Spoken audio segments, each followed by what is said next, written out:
I always believed in loyalty. It's just how I was raised, I guess. You meet someone, you love them, and you stand by them, no matter what. I used to think there were only two types of people, those who could betray someone they loved, and those who couldn't. Lisa, my wife, was definitely in the latter category. There wasn't a doubt in my mind that she was someone who'd stand by me just as I would her. I remember those early days when we got married. I thought I'd won the lottery, not because she was some unattainable prize, but because she felt like home. I trusted her with everything. My dreams, my fears, my life. I used to watch friends who struggled in their relationships and quietly thank my lucky stars that I had Lisa. She was loyal, and I was sure of it. You know, I've always had this desire to be with someone who truly loves me for who I am, not for money, status, or any of those things. Just me. And with Lisa, I thought I had that. My dreams were pretty simple, really. I wanted to build a life where we'd grow old together, share stories, and laugh about the good times. Happiness until the end. That's what I envisioned for us. It never crossed my mind that one day I'd be facing my worst fear, that Lisa would betray me. I mean, why would she? We had our problems like everyone else, but I thought those were normal. Sure, I doubted myself sometimes. I wasn't the richest guy or the most successful, but I did everything I could for her. I loved her, and I was sure she knew that. Sometimes I think about the little moments I might have missed, those small shifts in Lisa's behavior that seemed insignificant. Maybe I was too wrapped up in my own world to see them. But back then, I never really let myself go there. I always pulled myself back, reminding myself, Lisa would never do that. I guess it was my way of protecting myself from the possibility that my fear could be real. But in the back of my mind, there was always this tiny nagging suspicion. Was I just being naive? Was I holding on too tightly to the idea that Lisa was above all of that? I didn't want to believe that the life I had built, the one I thought was solid, could crumble just like that. It felt like if I questioned her, I'd be questioning everything we had, and that was just too terrifying to do. And that's the bubble I lived in, one built on my belief in loyalty, love, and the trust I had in Lisa. It was comforting, even if it was fragile, and as long as I didn't look too closely, it stayed intact. For a while, I really believed we were living the dream. Lisa and I had this life that felt almost picture-perfect. We had our routines, our little jokes, the kind of familiarity that made everything feel stable, unbreakable. But looking back now, I realize how wrong I was. It's strange, isn't it? How cracks can appear in something you thought was rock solid, and you don't even see them until it's too late. It all started with these small things that I told myself didn't matter. Lisa's late nights became a bit more frequent. She'd tell me she was just staying late to catch up at work, and I wanted to believe her. Why wouldn't I? She had always been responsible, dedicated. But then there were the messages, those quick, secretive glances at her phone, followed by a laugh that didn't include me. I remember asking her once casually who she was talking to, and she brushed it off, saying it was just a coworker. I laughed it off too, but there was a part of me that felt something, like a knot in my stomach that wouldn't go away. Then there were the times she'd come home, and the warmth that I was used to, that I counted on, just wasn't there. She'd sit across from me at dinner, nodding along while I talked, but her eyes seemed distant, like she was somewhere else. I kept telling myself that it was just stress, that maybe she had a lot on her plate. I remember convincing myself that I was overthinking it, that maybe I was being paranoid. But deep down, I knew something had shifted. I just didn't want to admit it.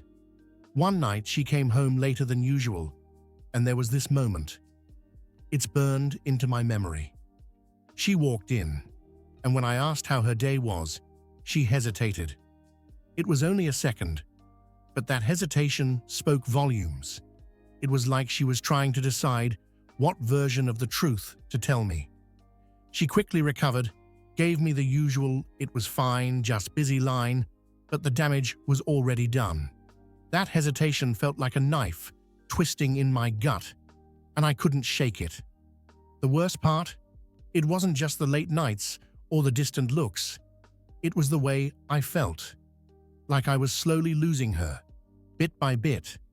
I could feel her slipping away, but there was nothing solid I could grab onto to stop it. It was like I was trying to hold onto sand, and no matter how tightly I closed my fist, it kept slipping through my fingers. I tried to ignore it, tried to keep everything normal, but the truth was, our perfect life was already beginning to unravel, and I was powerless to stop it. I remember the day everything changed. It was an ordinary afternoon. Nothing special, just me coming back from work, ready to relax after a long day. As I was getting out of my car, my neighbor, Mrs. Thompson, waved me over. Now, Mrs. Thompson was the kind of person who always had the neighborhood gossip, but I never thought much of it. I figured it was just harmless chatter. This time, though, there was something different in her eyes. It wasn't the usual cheerful smile. She looked almost sympathetic. She started with small talk. "How's work? How's Lisa?" But then her voice dropped. She glanced around, almost like she wanted to make sure no one else could hear. She leaned in and said, "Michael, I need to tell you something. It's about Lisa." My heart stopped for a moment. I tried to laugh it off, make a joke about how Lisa must be out there organizing something again, but Mrs. Thompson's face stayed serious. She shook her head slowly and said, "I saw her the other night, with another man." I froze. I think I even chuckled, like it was a joke I wasn't in on. But she kept talking. "They were at the cafe downtown. I saw them holding hands, Michael. I didn't want to believe it at first, but I'm so sorry." My stomach felt like it dropped through the ground. My mind was spinning, and all I could think was, "No, this isn't possible. Not Lisa." I nodded, thanked her, and tried to walk away, but my legs felt like they were moving in slow motion. My brain was stuck on a loop. Lisa, holding hands with another man. Everything Mrs. Thompson said echoed in my ears. Part of me wanted to storm into the house and demand answers, but another part of me didn't even want to know. I just wanted to turn back time, make Mrs. Thompson's words disappear. I kept trying to convince myself that she must have been mistaken, that maybe she saw someone who looked like Lisa. But deep down, I could feel the truth already starting to sink in. The rest of that evening was a blur. I remember going inside, seeing Lisa sitting on the couch, scrolling through her phone like nothing had happened. I looked at her, and for the first time, I didn't recognize her. Who was this person? Could she really be capable of what Mrs. Thompson said? My heart ached with confusion, and I didn't know what to do. The worst part was that I couldn't say anything. How do you confront someone when you're still trying to convince yourself it's not true? So I sat there, with a smile plastered on my face, while every word from Mrs. Thompson twisted deeper and deeper inside me. After Mrs. Thompson's revelation, nothing felt the same. I tried to pretend that everything was normal, but inside, it was like a storm that wouldn't calm down. I started noticing everything, every little detail, every small action. The late nights that I'd brushed off before now seemed like flashing warning signs. Lisa was always busy lately, always somewhere else. I kept telling myself it was just work, or that she was stressed, but that nagging feeling wouldn't go away. It was the little things that started to drive me crazy. She'd laugh at a text message, and I'd wonder who it was. Her phone used to be left out on the counter charging, but now it was always face down or tucked away. I remember one evening, we were watching TV, and her phone buzzed. She quickly picked it up, glanced at it, and just as quickly put it away. I asked her who it was, trying to sound casual, but she just smiled, said it was nothing, and moved on. That smile, the ease with which she dismissed it, made me feel like I was losing my mind. It wasn't just the phone. Lisa seemed distant, the kind of distance that you can't measure in miles, but in the space between two people who used to be inseparable. I'd try to hug her, and she'd pull away, saying she was tired.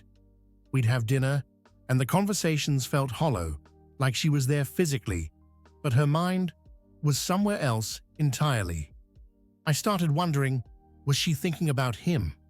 Was she replaying moments they had together while I was sitting right in front of her? There were nights when I'd lie in bed beside her, staring at the ceiling, my mind racing. I'd glance over at her and wonder what secrets she was hiding. Sometimes I'd catch her staring off into space, with a look I couldn't read, and I hated myself for what I was becoming. I didn't want to be the paranoid husband, the guy who suspected every glance, every smile. But how could I not be? Every time she laughed at her phone or avoided my gaze, it felt like another nail in the coffin of everything I thought we had. The worst part was that I didn't know if I was losing her or if I had already lost her. It was like I was watching our life together from a distance, and I could see the cracks spreading, but I couldn't do anything to stop them. I kept thinking back to Mrs. Thompson's words, to that image of Lisa with someone else, and it haunted me. The suspicions were like a shadow that followed me everywhere, and no matter how hard I tried, I couldn't shake it. I just wanted answers, but I was terrified of what those answers might be. It's funny how quickly everything you thought you knew about yourself can fall apart. After the suspicions started piling up, I couldn't help but look at myself differently. I used to think I was enough. Enough for Lisa, enough for a happy life. But now, I felt like nothing. Every time I saw her smile at a text, or heard her make an excuse to be somewhere else, it was like a reminder that I wasn't what she wanted anymore. I began to wonder, was I ever really enough? Maybe Lisa was looking for something I could never give her. I wasn't rich, I wasn't famous, I didn't have the kind of status that made people look twice. I worked hard, but it never seemed to be enough to bring us the kind of life I thought she deserved, and now that lack of success haunted me, making me question if that was what drove her away.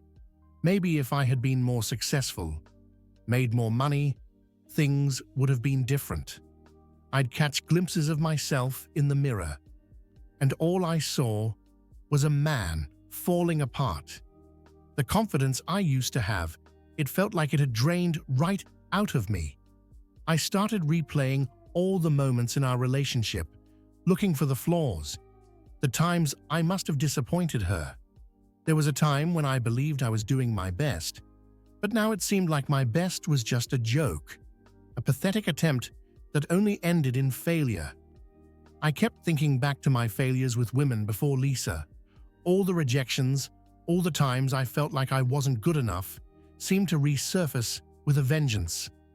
I thought I had moved past those insecurities, but now they were back, stronger than ever. It felt like I was staring down every single shortcoming I'd ever had, and Lisa's betrayal was just the proof that I wasn't worth staying for. It wasn't just about losing her. It was about losing the belief in myself, the idea that I was worthy of being loved and cherished. I tried to keep it together, but it was like I was fighting a losing battle with my own mind. I wanted to believe that I could fix things, that I could be the man she needed. But deep down, I was scared. Scared that even if I tried, it wouldn't matter. I'd already lost her, and maybe I was never really good enough to keep her in the first place. The day I confronted Lisa, I felt like I was standing on the edge of a cliff, ready to jump but terrified of what would happen when I hit the ground.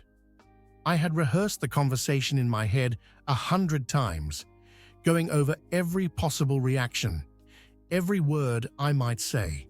But when the moment finally came, nothing could have prepared me for how it actually felt.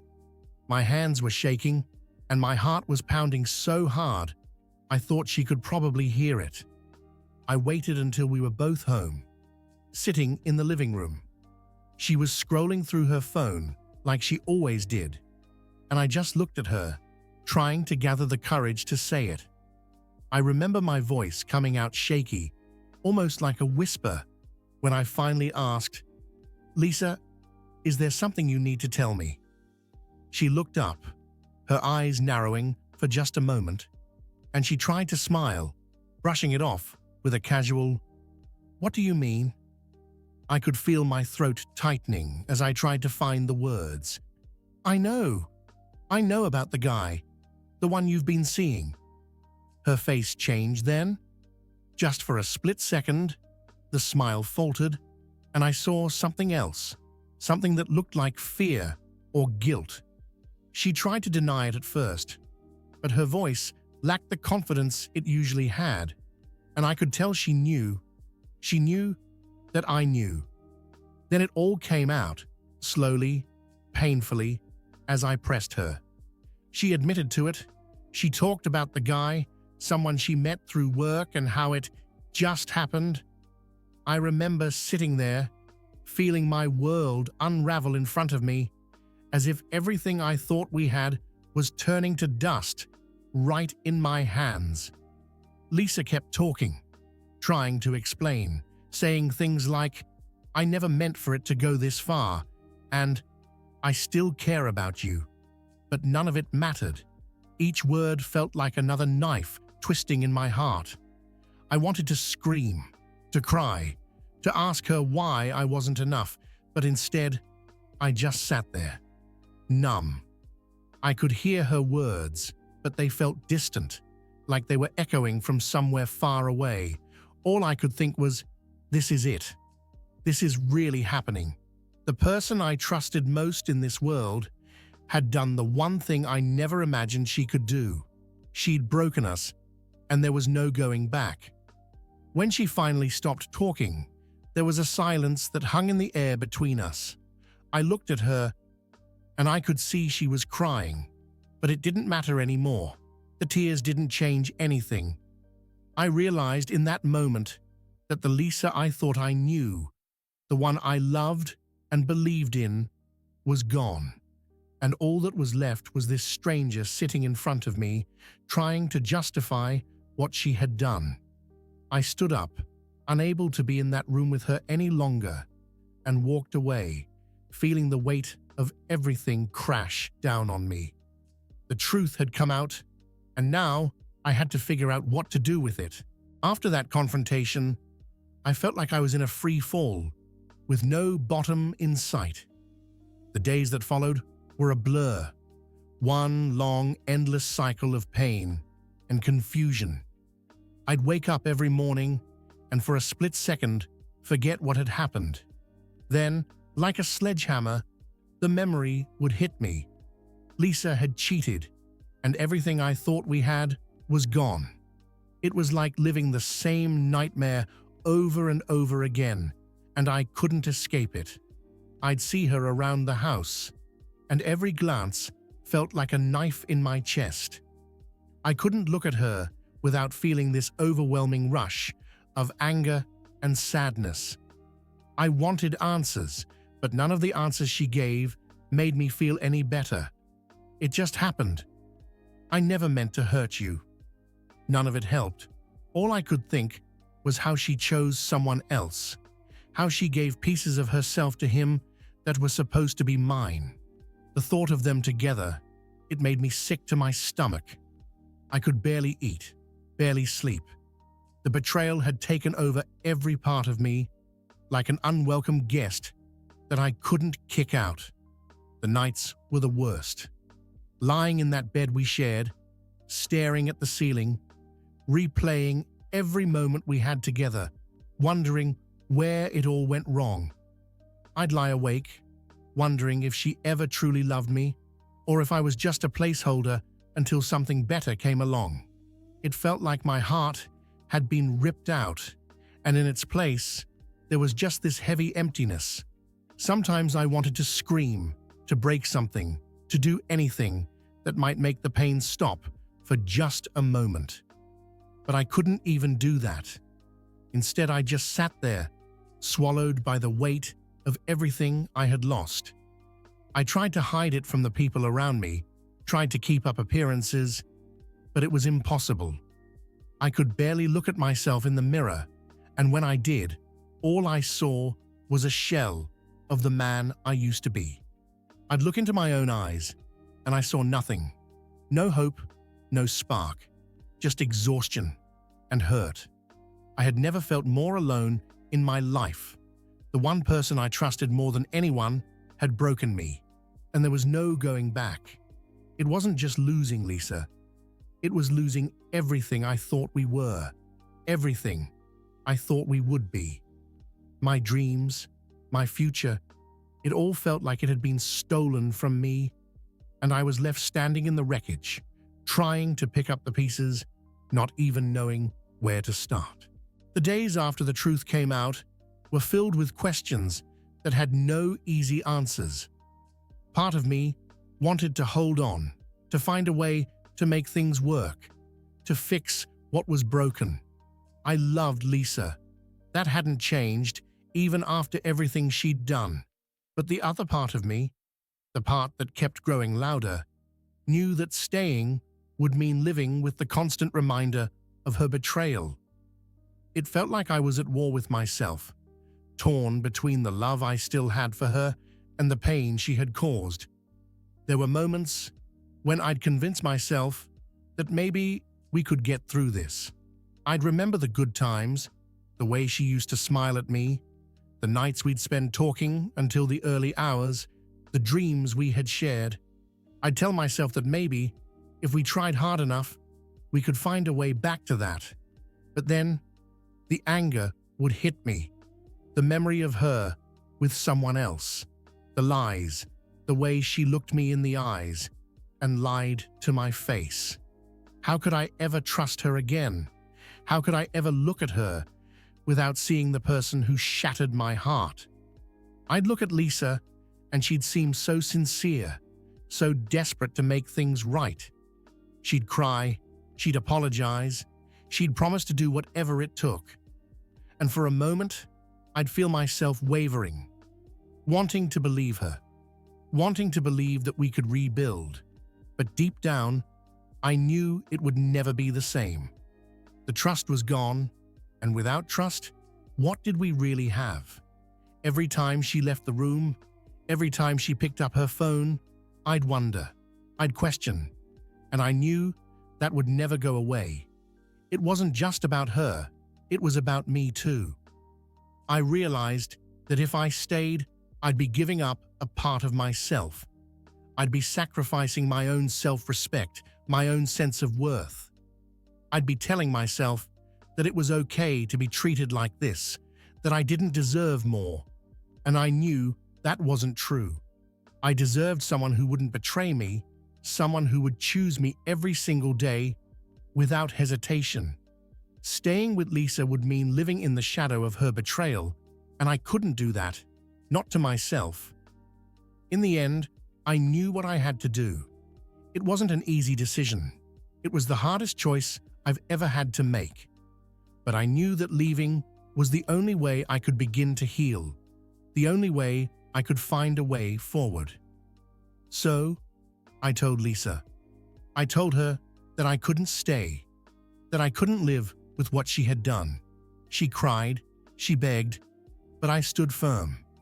It was the hardest thing I've ever done, walking away from the life we had built, but I knew it was the right thing for me. It was time to put myself first, to start over, even if it meant doing it alone. The day I left was surreal, like I was watching my life happen from outside my own body. I remember packing my things, trying to stay focused on the task at hand. I didn't want to think about the meaning behind every item I put in my bag, the memories attached to each one. I just wanted to get through it, to keep moving. Lisa was there, watching me, her eyes red from crying. She kept asking if I was sure, if there was anything she could do to change my mind. And every time, I just shook my head. My voice felt stuck in my throat, like any words I might say would make the whole situation collapse around me. When I finally zipped up my bag and took that first step towards the door, it felt like the weight of the entire world was pressing down on me. Lisa stood in the doorway, her tears streaming down her face, and I had to force myself not to look back. I knew that if I looked back, if I saw her like that, I might falter. I might give in to that small, desperate part of me that still wanted to fix things. So I kept my eyes forward, walked out the door, and closed it behind me. The sound of that door clicking shut was like the final nail in the coffin of the life I thought we had. The immediate aftermath was empty. I drove away, not even knowing where I was going, just needing to get away. I ended up at a motel, throwing my bag on the floor and collapsing onto the bed. The silence of that small, unfamiliar room was deafening. I lay there, staring at the ceiling, feeling the emptiness spread through me. It was like everything had been stripped away. My home, my marriage, my sense of who I was. I felt hollow, like there was nothing left inside me. I tried to distract myself, turning on the TV, scrolling through my phone, anything to fill the silence. But nothing worked. The reality of what had just happened kept crashing into me like a wave, over and over again. I had walked away from the woman I loved, from the life we had built together. And now, here I was, alone, in a motel room, with nothing but the echoes of everything I'd lost. It hurt in a way I can't even describe. It was like a part of me had been ripped out, and all that was left was this gaping hole. I knew I had done the right thing, that I had to leave to protect myself, but that didn't make it any less painful. That night, I barely slept. I kept thinking about the future, about what my life was supposed to be now. Everything I thought I knew, everything I had planned, was gone. I had to start over, but I had no idea how. All I knew was that I couldn't go back, not after what Lisa had done. The door was closed, and now I had to figure out how to move forward, even if it felt impossible. After leaving, there was only so much I could handle on my own before I had to reach out to someone. I thought I could tough it out, but the loneliness, the silence, it was overwhelming. I needed to hear a familiar voice, something to remind me that I wasn't completely alone in all of this. So, I called my best friend, Dave. I hadn't told him much before that call, just that things were rough. But when I finally broke down and told him everything, it felt like a dam had burst. Dave listened, really listened, without judgment, without interrupting. He didn't say much at first, just let me get it all out. And I could hear it in his voice. The anger, the sadness, the disbelief at what Lisa had done. He told me he was there for me, whatever I needed. And for the first time, in what felt like forever, I felt a little less alone. I didn't have to carry all of it by myself anymore. Dave was there, and he reminded me that I was still worth something, that Lisa's betrayal wasn't my fault, no matter how much it felt like it was. It wasn't just Dave. Over the next few days, I reached out to my family too. My sister Sarah came over to see me. I hadn't cried in front of anyone since the day I left, but when I saw her standing there with that look of concern in her eyes, I couldn't hold it in anymore. She hugged me, and all the walls I had put up just crumbled.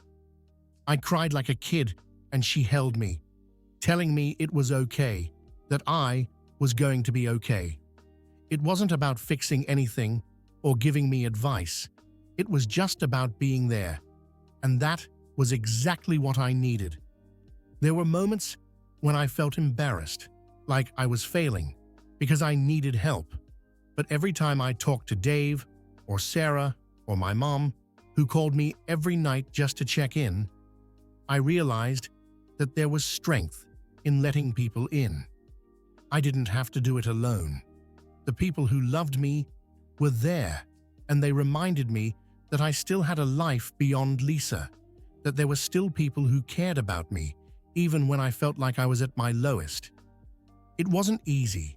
There were still days when I felt like I was drowning.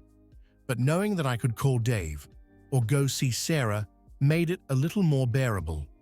Slowly, I started to see that my life wasn't over. It was different. It was painful. But it wasn't over. I had people who loved me, and that was something worth holding on to. It gave me just enough strength to start thinking about what came next, even if I wasn't ready to take that step yet. After those first few weeks of feeling completely shattered, I knew I had a choice. I could stay in that motel room, letting the pain consume me, or I could try to do something about it. It wasn't a grand realization or some sudden burst of motivation. It was more of a slow, desperate need to feel anything other than hopelessness. I needed to take back control, even if it was just one small piece of my life at a time. So one morning, I got up and decided to take the first step. I started going to the gym. At first, it was more about getting out of that room than anything else, just having somewhere to go, a place that wasn't filled with memories of Lisa. I didn't know what I was doing half the time. I just needed to move, to do something physical. And with every drop of sweat, with every rep, I started to feel a little bit of the weight lift off my shoulders. It wasn't that the pain went away, but it became something I could manage, something I could work through. There was a certain clarity that came with pushing my body, a release that I desperately needed. I started taking walks too, just around the neighborhood, or sometimes in the park. I'd put in my headphones, listen to some music, and let myself get lost in it. I remember feeling so disconnected at first, like I was just going through the motions, but over time, I started to notice things again. The smell of fresh-cut grass, the laughter of kids playing, the way the sunlight filtered through the leaves.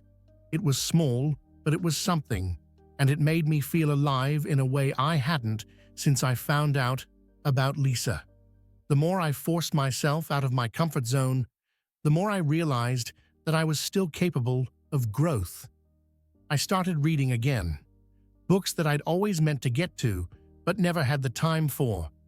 I'd spend an hour at night with a book in my hands, letting myself get lost in someone else's story, letting it take me away from my own pain for a little while.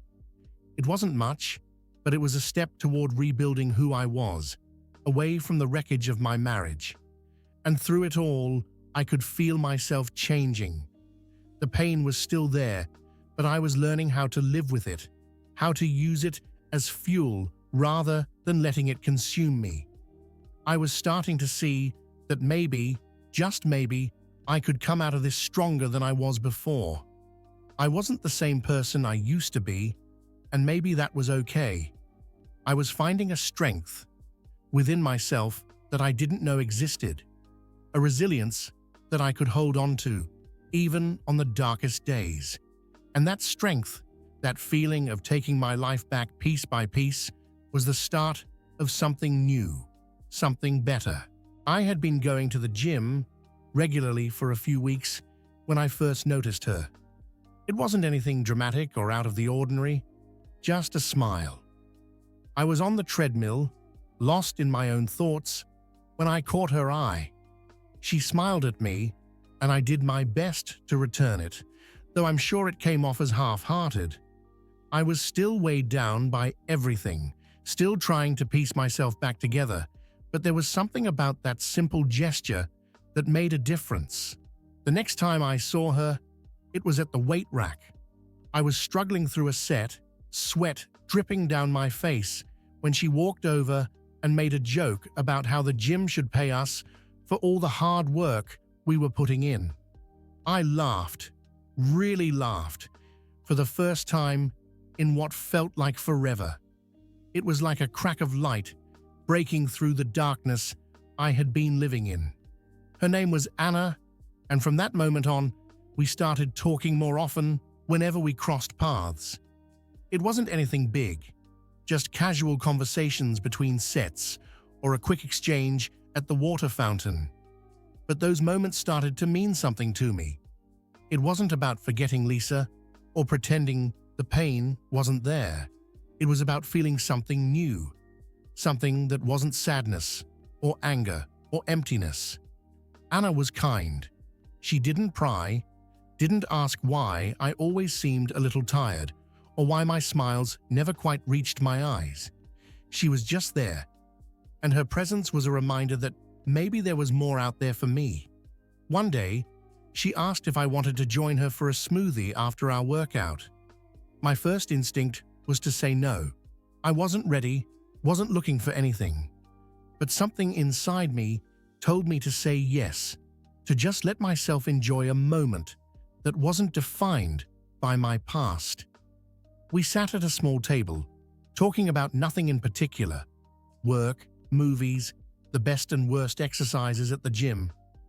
I remember thinking how easy it felt, how natural it was to just sit there with her, laughing, feeling like a part of the world again.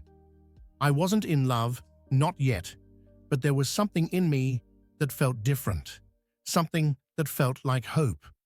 It was the first time in a long time that I let myself imagine a future where I wasn't defined by what Lisa had done. Anna was a spark, something small but warm, something that reminded me that life wasn't over just because my marriage was. There were still good people out there, still moments worth having. And for the first time, I was beginning to see that maybe, just maybe, I could let myself be a part of that again. As much as I enjoyed spending time with Anna, there was always that voice in the back of my head, whispering doubts I couldn't ignore.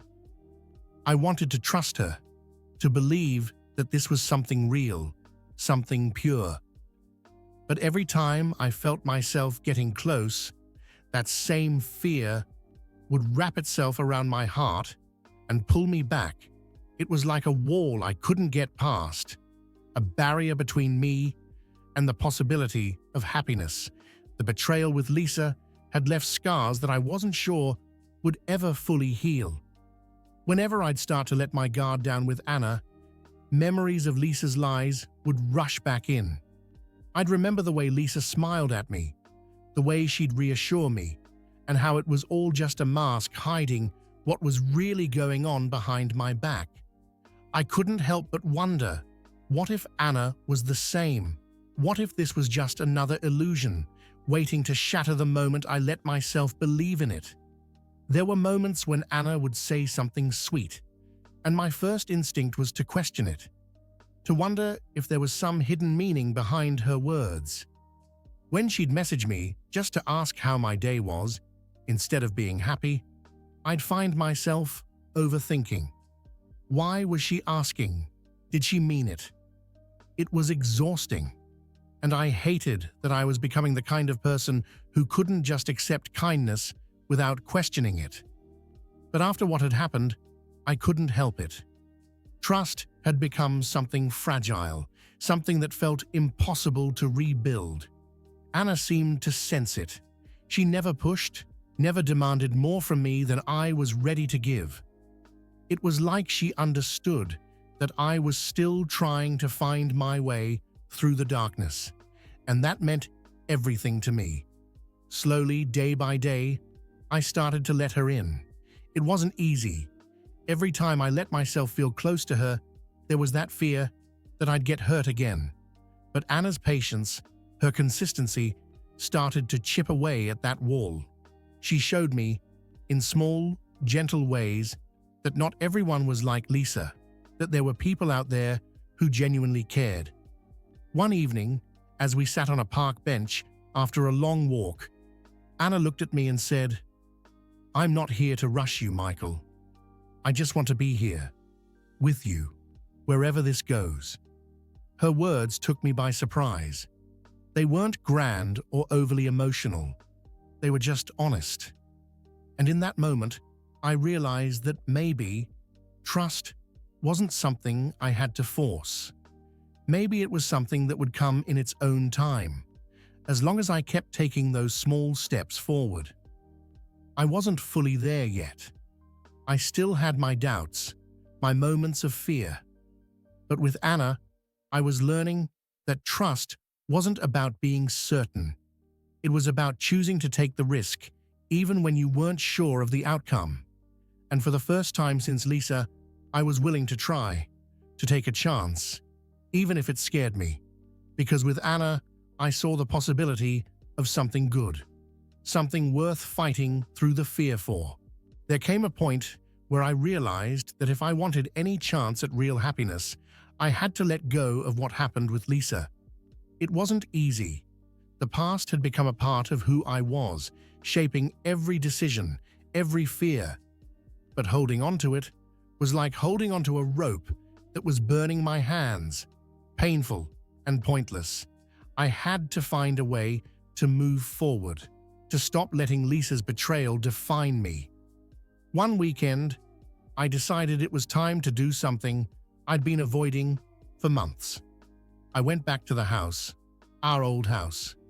Lisa had moved out after I left, and it had been sitting there, empty, like a monument to everything that had gone wrong.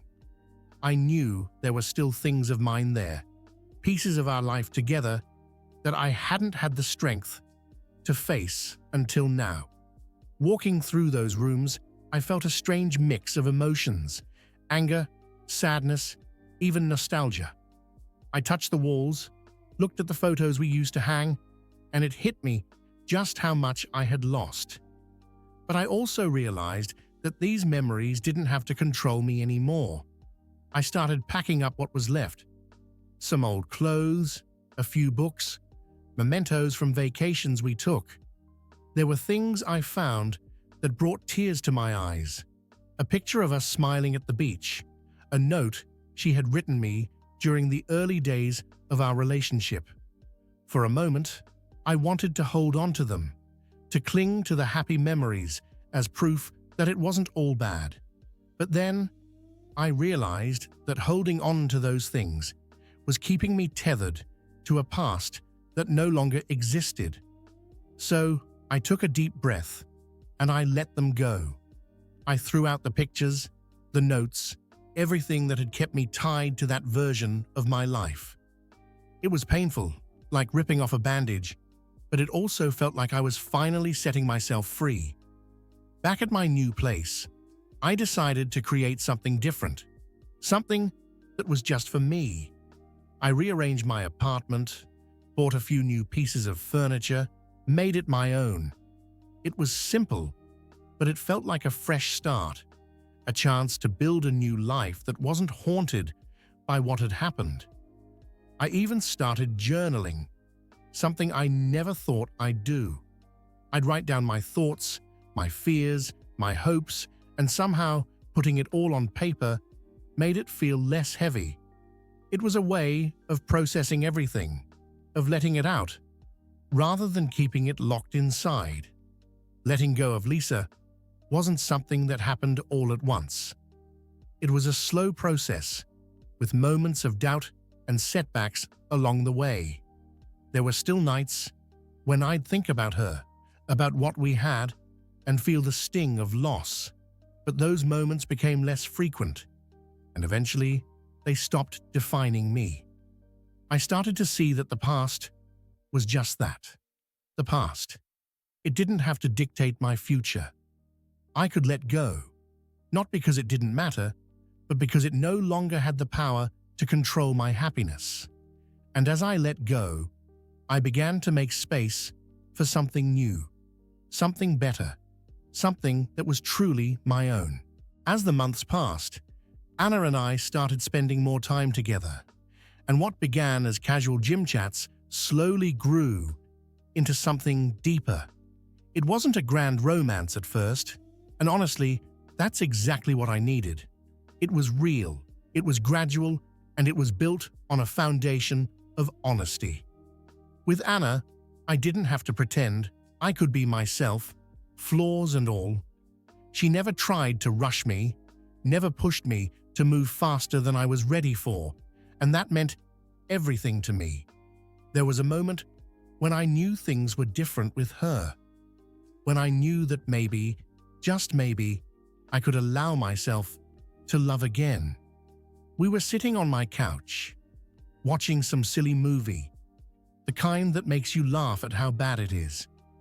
I looked over at her, and she was laughing, her eyes crinkling at the corners, and for the first time in a long time, I felt something in my chest that wasn't pain. It was warmth. It was the kind of happiness that you don't realize you've missed until you feel it again. With Anna, there was no pretending, no worrying about whether I was good enough. She made me feel like just being myself was enough. She knew what I had been through, knew the pain I carried, and she accepted it without question.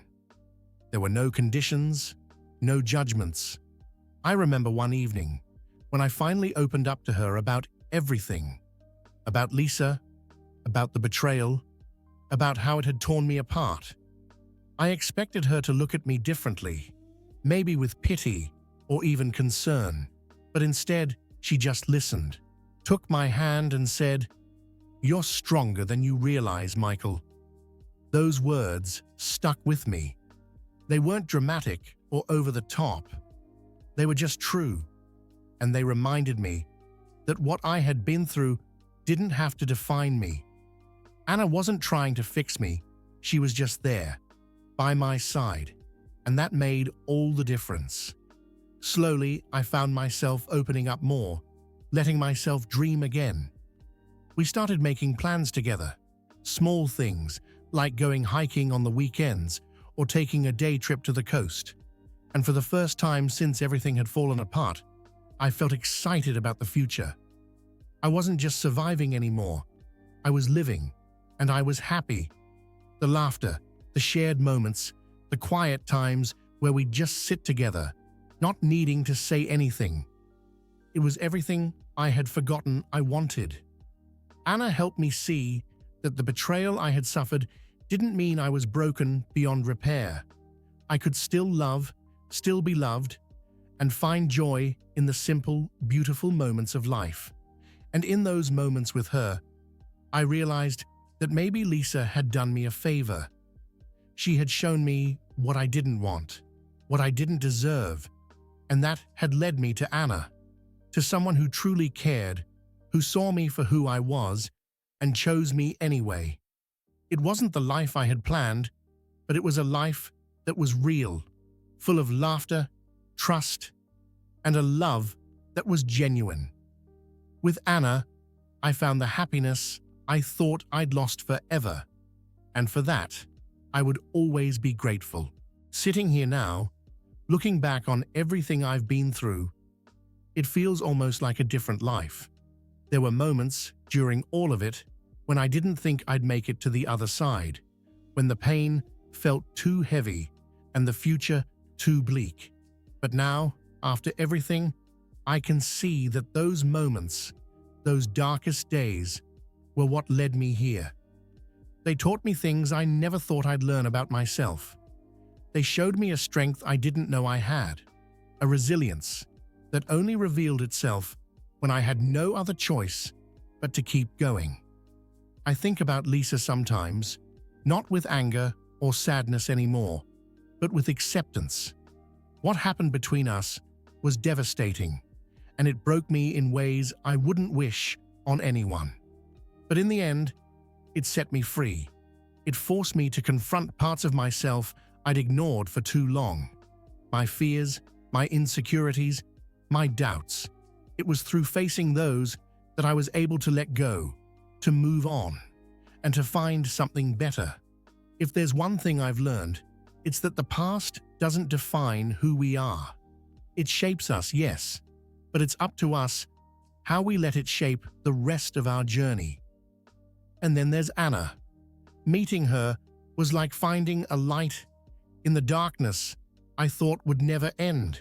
She helped me see that there was still goodness in the world, that love could still be real, honest, and pure. She didn't fix me. No one could do that but myself. But she was there beside me as I picked up the pieces, and she made me realize that I was worth loving, even after everything. With Anna, I found a happiness I never thought I'd feel again.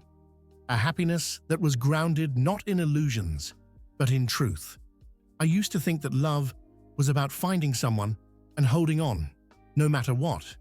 But now, I know that love, real love, is about finding someone who sees you, truly sees you, in all your flaws and strengths, and chooses you every single day. It's about growing together, building each other up, and being honest about the difficult parts. It's not about perfection. It's about resilience, forgiveness, and hope. The journey wasn't easy, and it wasn't without its scars, but I wouldn't trade it. Those scars are a part of me, a reminder of what I've been through, and the strength it took to come out the other side.